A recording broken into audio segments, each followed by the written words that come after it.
You can have it all, but not at the same time. If I want to know who you are in 2 years, I just need to see what you're doing today or every day, and I can tell you where you'll be. Knowing who you are, knowing your identity and what you stand for is very critical in navigating, things that will come your way.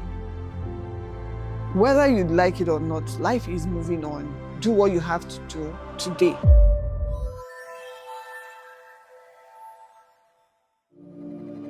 My name is Funmito Adetayo. I am an engineer with specialization in maintenance, reliability, and operations management. I'm a mom of 2 boys.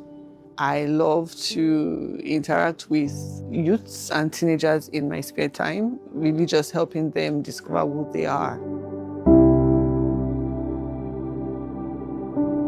There was a lot I had when I was younger, right? So I had what you would term leadership attributes, but a lot of it wasn't stewarded or, refined to align with my purpose, So at a very young age, I knew that I would lead people, but I don't think I had access to as much resources in that direction. And so I promised myself to actually start developing myself in that aspect. So yes, I started reading books, Tony Robbins, books on productivity, self-management, books on work, productive work, books like Grease, James Clear, Atomic Habits. So I do invest in it. So I tell myself now that once every quarter I read a book on personal development. I am invested in developing myself. There was someone I listened to and said, just like you would take 10% of your money for tithes, you should also take some money aside for personal development. And so that's a practice that I've imbibed in the last 5-6 years.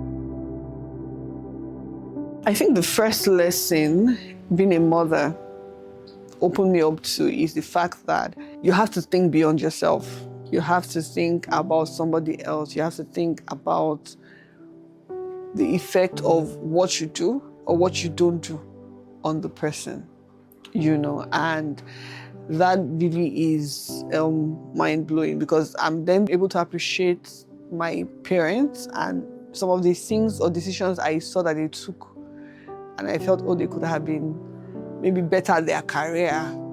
I then realized it was selflessness because they were parents. Something had to give.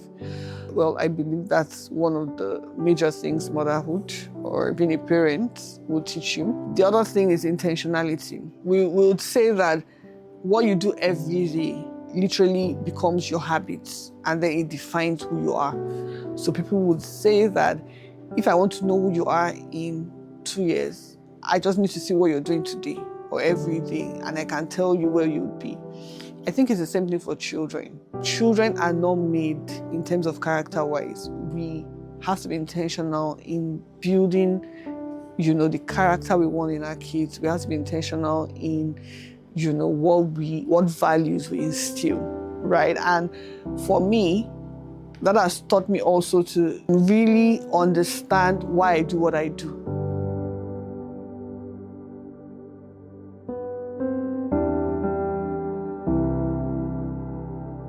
I think motherhood has taught me is that time waits for no one. Seeing your children as toddlers, growing up, you realize that life is actually moving, life is actually passing. There's some times where we can get stuck in our heads and just think that, I'll do this tomorrow, or there's time, I'll do this, but with my kids, you're able to see life as it grows. And then it tells you, look, whether you like it or not, life is moving on. Do what you have to do today, right? To be who you want to be. One of the things that shaped me is my parents. I'm very grateful and privileged to be born into the kind of family that I am born in at the time. right? Because it's very good to understand generational context. My dad really taught us the value of hard work and self-discipline, right, at a young age. I can't really even remember, how it was taught in that sense, but I know that, even from primary school, you are self-governed. We are taught to sit down with our books and, be the best we can, right? Not because somebody is shouting behind your ears every day to sit down and read, but because there's just something in you, like you have something to give the world. And that really stayed with me all through my growing up years. So that's like one of the things that I really appreciate growing up. The second very important thing is my faith. I would say my faith was passed down to me by my parents. And now that I'm a parent, I realize how intentional it was.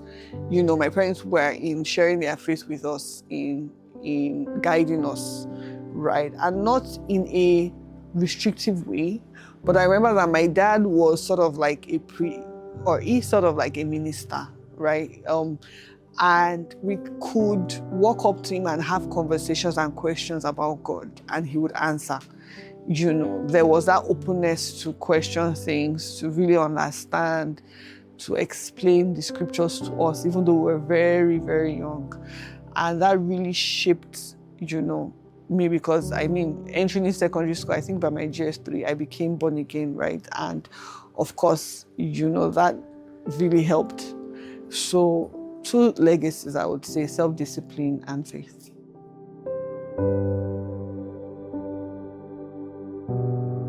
I would say that self-awareness, at a very early age is very key to growing up right. There's a lot of noise. Even though we say there's a lot of noise today, there were a lot of noise also when we were growing up 20 years plus, and knowing who you are is very critical in navigating, things that will come your way. Understanding your weaknesses would really help you set boundaries to navigate. It may seem like that's a tough call for a teenager, but I know that I and a couple of my friends were those sort of people that were very clear about who we are and our identity, and it paid off.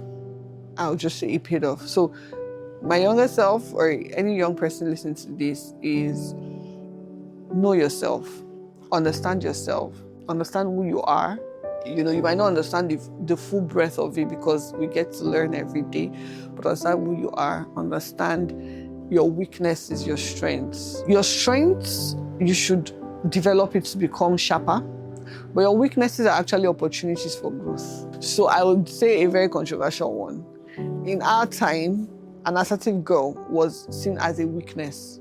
But we then know now that for you to run a company, for you to be a CEO, for you to lead people, you have to have that assertive. It's being able to then balance it with things like empathy, compassion, right? That brings out the goodness in it.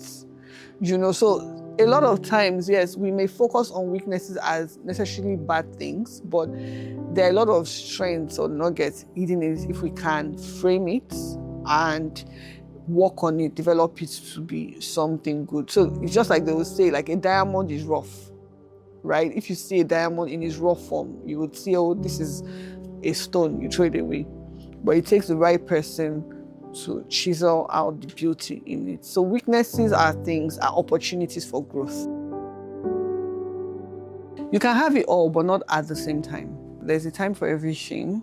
A time to plant, a time to harvest, a time to mourn, a time to be cheerful, right? I think it's really understanding your seasons and leaning into those seasons and maximizing those seasons. I'm a strong believer in leaning in and sharing experiences. I feel that women don't talk enough about the things we go through.